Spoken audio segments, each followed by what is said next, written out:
புலம்பெயர் தமிழர்களுக்கு வாக்குரிமை வழங்கும் திட்டம் அரசு விரிவான ஆய்வு.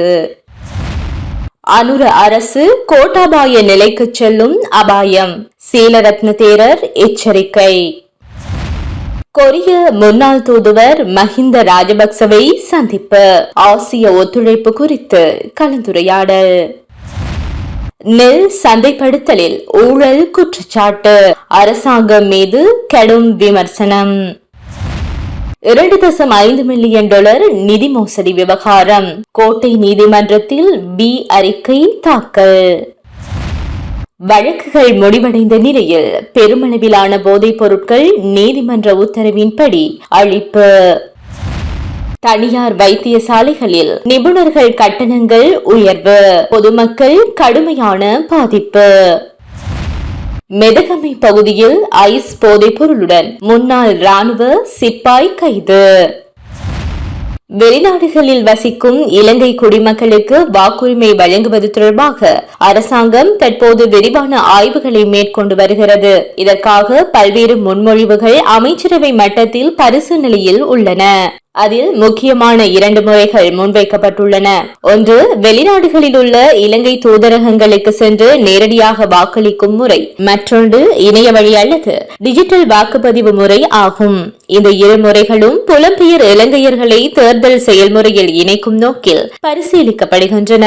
இந்த விடயம் குறித்து அமைச்சர் விஜித்த ஹேரத் தெரிவித்துள்ளார்.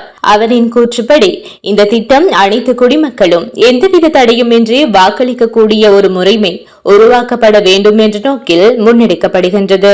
மேலும் இந்த விடயத்தை ஆராய்வதற்காக நியமிக்கப்பட்ட அமைச்சரவை துணைக்குழு எலெக்ஷன் கமிஷன் ஆஃப் ஸ்ரீலங்கா மற்றும் இதுவரை இலங்கையில் வெளிநாட்டில் உள்ள குடிமக்கள் வாக்களிப்பதற்கான தெளிவான நடைமுறை அமல்படுத்தப்படவில்லை.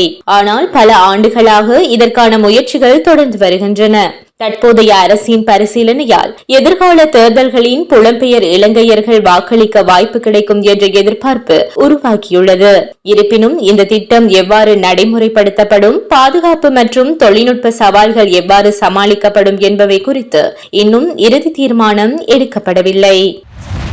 தேசிய மக்கள் சக்தி அரசு தனது அகந்தையை விட்டு மக்களின் உண்மையான பிரச்சினைகளை தீர்க்க முன்வர வேண்டும். இல்லையெனில் முன்னாள் ஜனாதிபதி கோட்டாபாய ராஜபக்சவுக்கு ஏற்பட்ட நிலையே தற்போதைய ஜனாதிபதி அனுரகுமார திசாநாயக்க அவர்களுக்கும் ஏற்படலாம் என பத்திரமுள்ள சீலரத்ன தேரர் தெரிவித்துள்ளார். கொழும்பில் ஊடகங்களுக்கு கருத்து தெரிவிக்கும் போது அவர் அரசு ஊழியர்களுக்கு 20 கிலோ அரிசி வழங்கும் திட்டத்தை கடுமையாக விமர்சித்தார். இது அரசியல் நோக்கத்திற்காக மேற்கொள்ளப்படும் நடவடிக்கை எனவும் பொதுமக்களின் அடிப்படை பிரச்சினைகள் கவனிக்கப்படவில்லை எனவும் அவர் குற்றம் சாட்டியுள்ளார். மேலும் அரசின் வரி வருவாய் மற்றும் சர்வதேச நிதியிலிருந்து பெறப்படும் உதவிகள் எவ்வாறு பயன்படுத்தப்படுகின்றன என்பதில் வெளிப்படைத்தன்மை இல்லை என்றும் அவர் குறிப்பிட்டுள்ளார். அரசு உடனடியாக மக்களின் வாழ்க்கை தரத்தை மேம்படுத்த நடவடிக்கை எடுக்காவிட்டால் மக்கள் மீண்டும் வீதியில் இறங்கும் நிலை உருவாகும் என்றும் அவர் எச்சரித்துள்ளார். இதற்கிடையில் அரசின் கொள்கைகள் தொடர்ந்தால் நாடு அரசியல் மற்றும் சமூக ரீதியாக கடுமையான நிலைக்கு செல்லக்கூடும் எனவும் அவர் தெரிவித்துள்ளார்.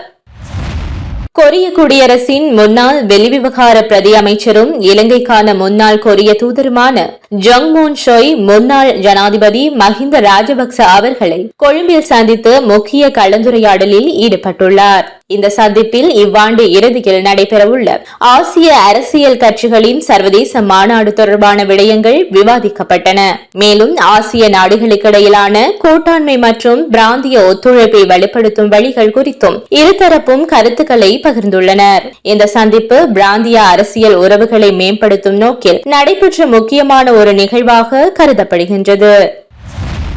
நெல் சந்தைப்படுத்தல் நடவடிக்கைகளில் அரசாங்கம் மற்றும் அரசியல் தொடர்பான தரப்புகள் இணைந்து ஊழலில் ஈடுபட்டுள்ளதாக ஐக்கிய அரிசி உற்பத்தியாளர்கள் சங்கத்தின் தலைவர் முதித் பெரேரா குற்றம் சாட்டியுள்ளார். தனியார் தொலைக்காட்சி அரசியல் நிகழ்ச்சியில் பேசிய அமைச்சர் அனுரகுமார திசாநாயக்க தலைமையிலான அரசாங்கத்தில் நெல் களஞ்சிய மேலாண்மை மற்றும் டெண்டர் நடைமுறையில் தவறுகள் இடம்பெற்றுள்ளதாக கூறினார். மேலும் பெசில் ராஜபக்சவுடனான தொடர்புடைய நபர்களுக்கு சாதகமாக டெண்டர்கள் வழங்கப்பட உள்ளதாகவும் அரச நெல் சந்தைப்படுத்தல் சபையின் கொள்கைகள் சிலருக்கு பயனளிக்கும் வகையில் மாற்றப்பட்டதாகவும் அவர் குற்றம் சாட்டியுள்ளார். அரச களஞ்சியத்தில் அதிக அளவில் நெல் தேக்கம் ஏற்பட்டுள்ளதாகவும் இதனை நிர்வகிக்க சரியான திட்டமிடல் இல்லாததால் அரசுக்கு பொருளாதார இழப்பு ஏற்படும் அபாயம் உள்ளதாகவும் அவர் எச்சரித்துள்ளார். மேலும் இந்த விவகாரம் தொடர்பாக லஞ்ச ஒழிப்பு ஆணைக்குழுவில் முறைப்பாடு அளிக்கப்பட்டதாகவும் பின்னர் சம்பந்தப்பட்ட டெண்டர்கள் திரும்ப பெறப்பட்டதாகவும் தெரிவிக்கப்பட்டுள்ளது. இதனால் நெல் கொள்முதல் மற்றும் அரிசி விநியோகத்தில் அரசின் செயல்திறன் குறித்து பல்வேறு தரப்புகளும் கேள்வி எழுப்பி வருகின்றன. ஆஸ்திரேலிய கடன் வழங்குநர்களுக்கு இலங்கை திரைசேரியால் செலுத்தப்பட்ட 2.5 பில்லியன் அமெரிக்க டாலர் தொகை 3ஆம் தரப்பினரால் மோசடி செய்யப்பட்டதாக கூறப்படும் சம்பவம் தொடர்பில் கொழும்பு கோட்டை நீதவான் நீதிமன்றத்தில் அறிக்கை தாக்கல் செய்யப்பட்டுள்ளதாக மினிஸ்ட்ரி ஆஃப் பைனான்ஸ் ஸ்ரீலங்கா தெரிவித்துள்ளது. இந்த விவகாரம் தொடர்பாக ஆரம்ப கட்ட விசாரணைகள் நடைபெற்று வருவதாகவும் சம்பந்தப்பட்டவர்கள் குறித்து மேலதிக தகவல்கள் சேகரிக்கப்பட்டு வருவதாகவும் தெரிவிக்கப்பட்டுள்ளது. நிதி அமைச்சின் கூற்றுப்படி இந்த சம்பவம் குறித்து விசாரணையை மேற்கொள்ள விசேட தொழில்நுட்ப குழு மற்றும் விசாரணை குழு நியமிக்கப்பட்டுள்ளது. மேலும் குற்றப்புலனாய்வு திணைக்களத்திலும் முறைப்பாடு பதிவு செய்யப்பட்டு விசாரணைகள் நடைபெற்று வருகின்றன. இந்த மோசடி தொடர்பாக சந்தேகத்தின் பேரில் சில அதிகாரிகள் தற்காலிக பணி நீக்கம் செய்யப்பட்டுள்ளதாகவும் அதிகாரிகள் தெரிவித்துள்ளனர். அரசு தரப்பில் இந்த விவகாரத்தில் எவ்வித தகவல்களையும் மறைக்கவில்லை என்றும் முழுமையான விசாரணைகள் தொடர்ந்து நடைபெற்று வருவதாக குறிப்பிடப்பட்டுள்ளது. நாட்டின் பல்வேறு நீதிமன்றங்களில் வழக்கு பொருட்களாக பாதுகாக்கப்பட்டிருந்த பெருமளவிலான போதைப் பொருட்கள் சம்பந்தப்பட்ட வழக்குகளின் விசாரணைகள் நிறைவடைந்துள்ளதை அடுத்து எரித்து அழிக்கப்பட்டுள்ளன என இலங்கை போலீசார் தெரிவித்துள்ளனர். நீர்கொழும்பு நீதவான் நீதிமன்றம் மற்றும் பிற நீதிமன்றங்களில் நிலுவையில் இருந்த போதைப் பொருட்கள் நீதிமன்ற உத்தரவுகளின் பேரில் புத்தளம் வனாத்தவில்லு பகுதியில் அமைந்துள்ள தகனமேடையில் வைத்து அளிக்கப்பட்டதாக தெரிவிக்கப்பட்டுள்ளது. இதில் ஐஸ், ஹொரைன், கஞ்சா, ஹசீஸ், கொக்கைன் உள்ளிட்ட பல்வேறு வகை போதைப் பொருட்கள் அடங்கும் எனவும் குறிப்பிடப்பட்டுள்ளது. இந்த நடவடிக்கையில் நீதித்துறை அதிகாரிகள், அரச ரசாயன பரிசோதகர்கள் மற்றும் போதைப்பொருள் தடுப்பு பிரிவு அதிகாரிகள் கண்காணிப்பு பணிகளில் ஈடுபடுத்தப்பட்டிருந்தனர். நாட்டில் சட்டவிரோத போதைப்பொருள் ஒழிப்பு நடவடிக்கைகளின் ஒரு பகுதியாக இந்த அழிப்பு இடம்பெற்றதாகவும் தெரிவிக்கப்பட்டுள்ளது. தனியார் வைத்தியசாலைகளில் விசேட வைத்திய நிபுணர்களின் கட்டணங்கள் கணிசமாக உயர்ந்துள்ளதாக மருத்துவ மற்றும் சிவில் உரிமைகளுக்கான வைத்தியர்களின் தொழிற்சங்க கூட்டமைப்பு தலைவர் சமில் சஞ்சீவ தெரிவித்துள்ளார். அவரது கூற்றுப்படி தற்போது சில தனியார் மருத்துவமனைகளில் நிபுணர் ஆலோசனைகள் கட்டணம் 6000 ரூபாவை கடந்துள்ளது. இதனால் சிகிச்சை பெற வரும் சாதாரண மற்றும் நடுத்தர வர்க்க மக்கள் கடுமையாக பாதிக்கப்படுவதாக அவர் கூறியுள்ளார். கட்டண உயர்வுக்கு காரணமாக அதிக வரிசுமை, மின்சார கட்டணம், எரிபொருள் விலை உயர்வு மற்றும் தனியார் மருத்துவமனைகளின் செலவுகள் அதிகரித்துள்ளமை ஆகியவை காரணமாக உள்ளதாக அவர் குறிப்பிட்டுள்ளார். அதே நேரத்தில் மருத்துவ சேவைகள் மற்றும் மருத்துவ கட்டணங்களை ஒழுங்குபடுத்துவதில் சுகாதார அமைச்சின் கட்டுப்பாடு பலவீனமாக உள்ளது எனவும் அவர் விமர்சித்துள்ளார். இந்த நிலை தொடர்ந்தால் தனியார் மருத்துவ சேவைகள் பொதுமக்களுக்கு மேலும் சுமையாக மாறும் அபாயம் இருப்பதாகவும் அவர் எச்சரித்துள்ளார்.